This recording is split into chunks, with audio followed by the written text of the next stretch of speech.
और अगली खबर यूपी से है, लेकिन उसका कनेक्शन बिहार से है।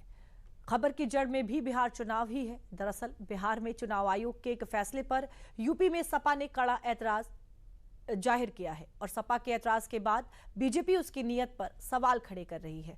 आखिर चुनाव आयोग का वो फैसला क्या है जिसको लेकर यूपी में बवाल छिड़ गया है, इस रिपोर्ट में देखिए। चुनाव आयोग ने एक घोषणा करी है, निर्णय किया है कि मतदान के दिन जो महिलाएं बुर्का पहन करके आएंगी उनका बुर्का हटा करके उसकी जांच होगी। ये पूर्ण रूप से असंवैधानिक, अलोकतांत्रिक, गैर कानूनी और अनुचित है। संवैधानिक संस्थाओं पर सवालिया निशान लगाना समाजवादी पार्टी की नई पहचान बन गई है। ये कहना गलत नहीं होगा। सवाल किसी दल पर हो तो उसे सियासत का हिस्सा कह सकते हैं, लेकिन जब निजी हितों के लिए सवालों का दायरा संवैधानिक व्यवस्था को भी चोट पहुंचाने लगे तो सवाल उठाने वाले की नीयत पर भी सवाल उठने लगते हैं। सपा विधायक रविदास मल्होत्रा के इस बयान ने यूपी की सियासत में एक नया घमासान छेड़ दिया है। सपा की सोच और सियासत पर गंभीर सवाल उठने लगे हैं। क्या सपा को संवैधानिक संस्थाओं पर भी एतबार नहीं रहा? क्या तुष्टीकरण की सियासत के लिए सपा इलेक्शन कमीशन पर सवाल खड़े कर रही है? क्या सपा के लिए वोट बैंक संवैधानिक हितों से बढ़कर है? यूपी के डिप्टी सीएम ब्रजेश पाठक ने भी सपा की सोच पर कुछ ऐसे ही सवाल खड़े किए हैं। समाजवादी पार्टी की सोच हमेशा संविधान और नियमों के विपरीत रहती है। निर्वाचन आयोग पर लगातार वो टिप्पणी करते रहते हैं और निर्वाचन आयोग की कार्यों पर हमेशा सवाल उठाते हैं। किसी भी मतदाता को मतदान करने से पहले उसको पहचान दिखाना आवश्यक है। ये कानून के तहत पूरा देश और दुनिया जानती है। यदि निर्वाचन आयोग ने निर्णय लिया है और आदेश दिया है कि महिला जो मतदाता हैं उनकी पहचान को देखने के लिए महिला सरकारी कर्मचारी ही उनकी आइडेंटिटी को देखेंगे, डिस्क्लोज करेंगे, तो इसमें किसी को भी आपत्ति नहीं होनी चाहिए। वो इसकी आड़ में केवल लोगों की तुष्टीकरण कर रहे हैं और कुछ नहीं है। वो अच्छी तरह समझते हैं कि प्रदेश से उनकी जमीन खिसक चुकी है। भारतीय जनता पार्टी पुनः प्रचंड बहुमत के साथ 2027 में आने वाली है। सपा पर यह सवाल यूं ही नहीं है। दरअसल चुनाव आयोग के जिस फैसले को सपा ने सिरे से नकार दिया है वो चुनावी प्रक्रिया में विश्वसनीयता को बढ़ावा देने के लिए लिया गया है। मुख्य चुनाव आयुक्त ज्ञानेश कुमार ने बिहार विधानसभा चुनाव को लेकर एक निर्देश जारी किया है और वो निर्देश वोटिंग के लिए आने वाली बुर्का नशी महिलाओं की चेकिंग को लेकर है।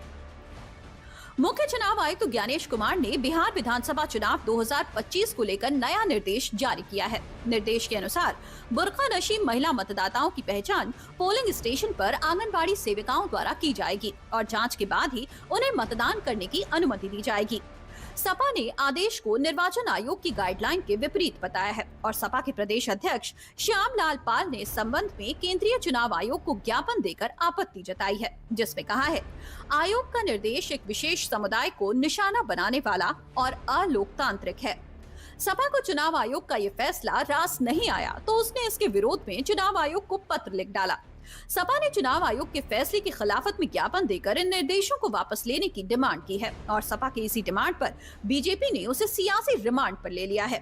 देखिए, लोकतंत्र में विधायिका, कार्यपालिका, न्यायपालिका और मीडिया सब एक स्तंभ है और सबके अपने अपने एक दायरे हैं। लोकतंत्र में संवैधानिक व्यवस्था दी गई है कि चुनाव आयोग जो भी निर्देश दे वो संवैधानिक दायरे के अंदर देता है। उसका अगर उसमें कोई दिक्कत होती है कि कोई नियम अगर गैर संवैधानिक है, उसे न्यायपालिका से हम लोग उसको जज करते हैं, जस्टिफाई करते हैं। तो न्यायपालिका जो हमारी जो चुनाव आयोग है स्वतंत्र एजेंसी है, उसे स्वतंत्रता है कि किस तरीके से निष्पक्ष चुनाव हो। तो जहाँ कोई शक शुबह आ जाता है उस पर चुनाव आयोग अपने हिसाब से नहीं करता और उसमें किसी को आपत्ति नहीं होनी चाहिए। बिहार में समाजवादी पार्टी ये जान रही है कि बिहार में चाहे समाजवादी पार्टी हो चाहे कांग्रेस पार्टी हो, इन तमाम विपक्षी दलों का सुपड़ा साफ होने वाला है।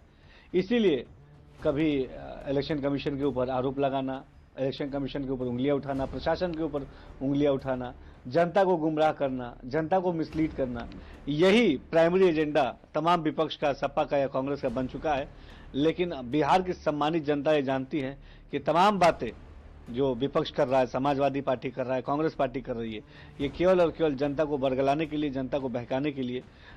बीजेपी का पलटवार महज सियासी नहीं है, क्योंकि चुनाव आयोग पहले ही ये साफ कर चुका है कि पर्दानशी महिलाओं की गोपनीयता और गरिमा की पूरी रक्षा की जाएगी। और चुनाव आयोग के जिस फैसले पर समाजवादी पार्टी को ऐतराज है, जिस फैसले को लेकर समाजवादी मुस्लिम हितों की बात कर रही है, दिलचस्प बात यह है कि मुस्लिम धर्मगुरुओं को ही चुनाव आयोग के उस फैसले से कोई आपत्ति नहीं है। ऑल इंडिया मुस्लिम जमात के अध्यक्ष मौलाना शहाबुद्दीन रिजवी खुद सपा की नीयत पर सवाल खड़े कर रहे हैं।